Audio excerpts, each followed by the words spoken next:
100% आत्माभिमानी की निशानी क्या होगी? अरे कोई निशानी बता दी है, हैं?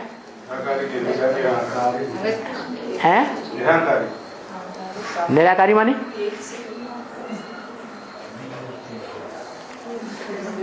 निशानी बता दी, इच्छा मात्रम अविद्या। कोई भी इच्छा नहीं रहेगी। माना खाने की इच्छा रहेगी कि नहीं है? कुछ खाएं, भूख लगी है, छटपटाने लगेंगे। कुछ पिए, प्यास लगी है। इंद्रियों का कुछ न कुछ भोग भोगे, भूख लगी है।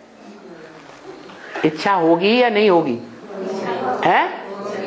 देहभान है तो इच्छा होगी।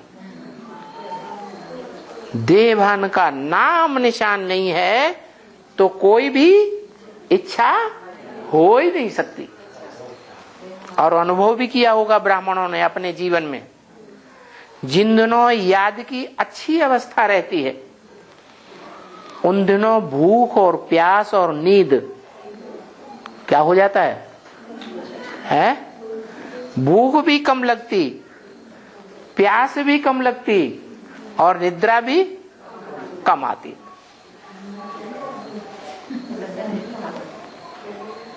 ये भूख किसे लगती है? भोगी को। क्या कोई भी इंद्रियों की भूख लगती है तो भोगी है या योगी है? भोगी है।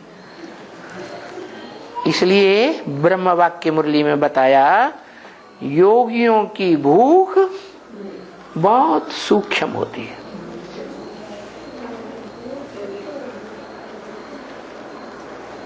क्या?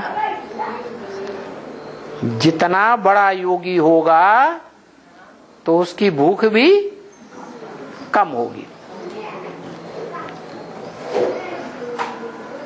भोगी होगा तो इंद्रियों की भूख भी जास्ती होगा। निजाम बादशाह है 500 रानियां रखता था।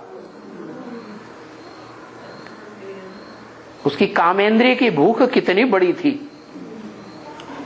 कितना खाता था। हिस्ट्री बताती है कि जब वो सवेरे को नाश्ता करता था तो जो केले हैं ना उनका बड़ा लंगर पका हुआ पूरा सामने रख दिया। आपने सारा सफाचक इतना खाता था, नाश्ते में ही इतना खा जाता था। तो भोगी था कि योगी था? भोगी था। भोगी को भूख भी ज्यादा लगती, भोगी को नींद भी ज्यादा आती। और भोगी के जो भी इंद्रियां हैं 9 द्वारे हैं।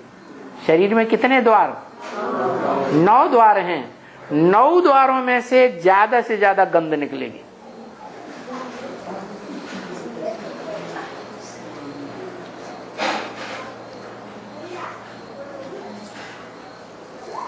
तो देखो निशानी बता दी योगी की। क्या क्या पहचान है? इच्छा मात्रम अविद्या।